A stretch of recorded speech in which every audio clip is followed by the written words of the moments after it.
Now, what was it like going out touring? We didn't really get to tour. Y'all didn't really get to tour? No, we just did promotional tours, but we really didn't go on a major tour. Y'all didn't do any opening act slots or anything? We actually did a lot of opening acts for a group that Jermaine Dupri was in. Silk Times Leather. Silk Times Leather? Oh yeah, come on, work it out. Get up and do your dance. We actually performed a lot in Atlanta with Jermaine Dupri when he was just a dancer for a rap group, a female rap group. Right. Okay. Right. No, he was the producer for them. That was his group. Oh, he was the producer? Okay, he was the producer, but I thought he was interested in doing some tracks on us, but of course that never happened. Wow, that would have been big. You guys had the chance to work with Jermaine Dupri before he discovered Crisscross. Right. And did he have the Jerry curl? Did Jermaine Dupri have a Jerry curl? Did he have a Jerry? Did he? Yes, he did. I know he was just small. It was small in stature. He had a hat on, but it was a Jerry curl underneath. Yeah, but Jermaine Dupri is my idol because, hey, I'm short. He's short. Oh, yeah, he got Janet, so hey. He's tight. You know, big ups to Jermaine Dupri. Now, by New Kids and New Edition blowing up, like, what was it like up in Boston? You guys are out and they're doing their thing. It seemed like Boston at that time, it was like the go-to spot because record labels were looking for everybody that was from that area. In my opinion. Tell me about it. Go on, you got that answer? Well, I didn't really hear the whole thing. Something about the go-to spot. All right. Basically, what I'm saying is like New Kids, New Edition, and you guys are out doing your thing and coming from Boston. So what was it like after the three groups are out and doing their thing and pretty much labels are like, we're going to go up to Boston and pretty much find like a singing group or any group that we can find? Oh, that was the big Boston Gold Rush. I remember that. That's when everybody wanted to have a band. Our manager actually had like 4 or 5 bands. Maurice had like 10 bands. And the record companies were really hot on Boston for a while, but nobody else really broke out except for New Kids on the Block and Edition. Classic example. Classic example. Shout out to them. Gold Rush there for a while, but nothing big really happened. So I was trying to make Boston a new Motown, but it never popped off like that. Right. So I admit I had saw on a certain website a clip of that show. We can't really say the name of the show, but we know what it is. You guys were performing, and a certain host was asking the question like Boston was going to be the new Motown. So what was it like performing on that show, if you catch my drift? Well, pretty much the show has something to do with a choo-choo. I think it was an awesome experience for me. If I could speak for myself, doing that show was like a dream come true. It just even when I watched it on YouTube, it brought back so many memories that wow, the group Defining Style was a strong group. I just believe that they should have promoted us just a little bit different instead of putting us in the clubs because we're like a team bop group. They should have put us in schools and more youthful events. Right. So, pretty much there was a rift between you guys and what Polygram had for you guys as a group, like Vision. Yeah, what happened basically was the record company was going through some changes, and when the record company goes through changes, they change people who are in position, and they happened to change the one that signed us, which was Vivian Scott. So when they moved her, she left the company and went to Sony Records. You know, we were by ourselves, you know, in Hungary, you know, to get their next album recorded. But since she left, me, management, past management, Defining Style decided to let's go follow Vivian to Sony Records. It just so happened that when we got to Sony Records working on our next album, you know, some Christian things, you know, I started going to church and what else happened at that time, Barnum, Troy? We got older.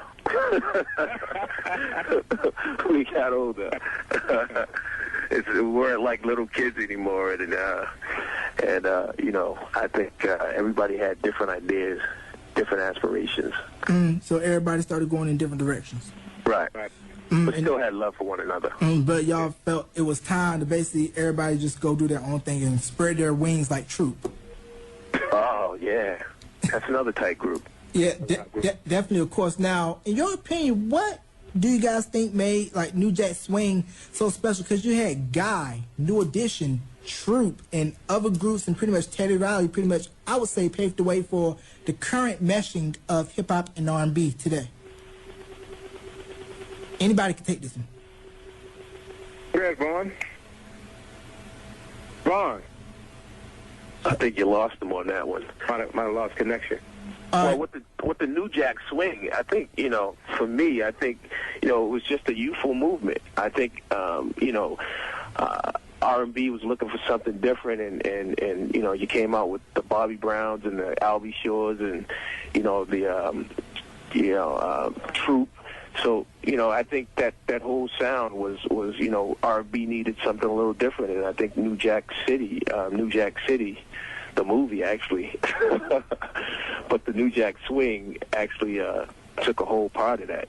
That definitely did. Created a whole new vibe. Definitely did, because the youth of America. Because it was like, if you were a dancer back in that time, like you was getting your dance routine ready with your boys a couple of days before y'all went to the club or to the dance at your high school after the football or basketball game, so y'all could be fresh wearing the silk shirts and the pants and the polka dots and the Dwayne Waynes and right, we wore a lot of that. Oh, so y'all cringe when y'all look at the photo. I'm like, well, ugh. Right. I mean, some of us may look at it and say, "I'll still wear that today." Who said that? Yeah. So basically, polka dots. We evolved from the polka dots to the painted pants. Oh wow. Oh yeah. Painted pants. Wow. Yeah.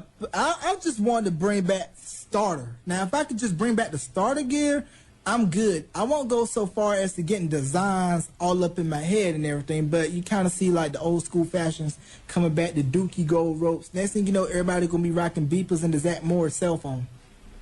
Wow. It's coming back. Yeah, it's coming back. Don't sleep on it. Slowly but surely. And next thing you know, the VCR with the wire remote may be coming back. I don't know about that one. I doubt that one. Thank God I was not around for that. Now, now, what do you guys think about the current state of the music industry? I think it's great. I think the decentralization of the 4 major labels with the internet is very healthy for music and for new artists who want to try to get their music heard, for people who want to develop their own sound without having to go through all the red tape and crap that you had to go through when we were trying to make a break. So I think the state of the music industry, as far as the musician is concerned, is very strong. But as far as the major label and the traditional record deal, I think that's kind of weak. I think that's on the way out. Okay. My opinion. Okay, because I know most labels now, they're trying to do like 360 deals where they're gonna take some of your touring stuff, merchandising stuff, any other stuff that they can get their hands on, because basically the internet is basically like cutting into their business. Yeah. Mm-hmm.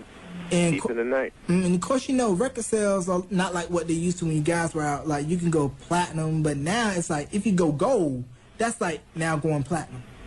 If you can get gold. Right. Whereas back in the day, if you went gold, y'all thought y'all was Mr. Big Stuff. Like, hey, yo, our album just went gold, man. We throwing the party up at the rooftop or something, you know what I mean? Or at Roscoe's. Wow. All right, now, tell me, what are you guys up to these days? Each one of you guys individually. Well, for me, Troy, I'm just an everyday working man. I still, as far as the aspect of music, I'm still writing, being creative. Was working with a guy by the name of Marcus Bell. Shout out to Marcus, Bell Ringer, and just being creative with writing and music.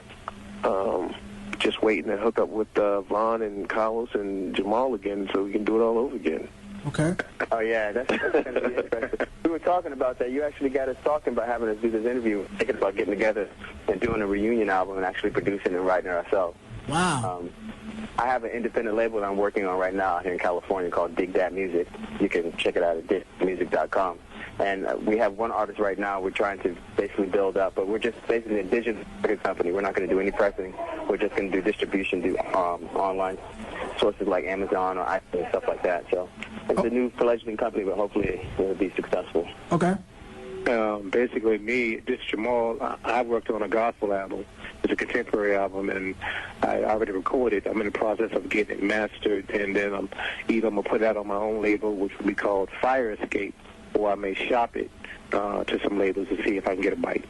Can you sing one of the songs, maybe songs that's on that? I mean, can we hear a little something? Yeah, can we get a little tidbit? Put you on the side. Can we get a little snippet?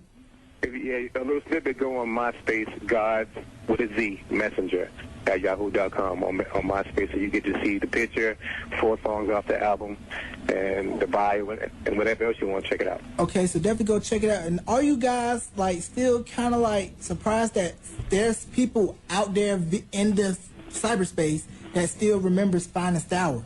Well, that's a blessing, man. I tell you that's a blessing, and I'm very grateful for that because the Finest Hour is where it started for me. Okay. I actually knew there was a small following on us in the internet because sometimes when I go out and try to buy vintage albums, I see our record for sale and it's out of stock a lot. So I know there's a little bit of interest on the internet, but I was surprised that our song was on YouTube and had so many hits. I think it was up to 2,800. Wow. Wow. Anybody else want to take? Who didn't speak on that?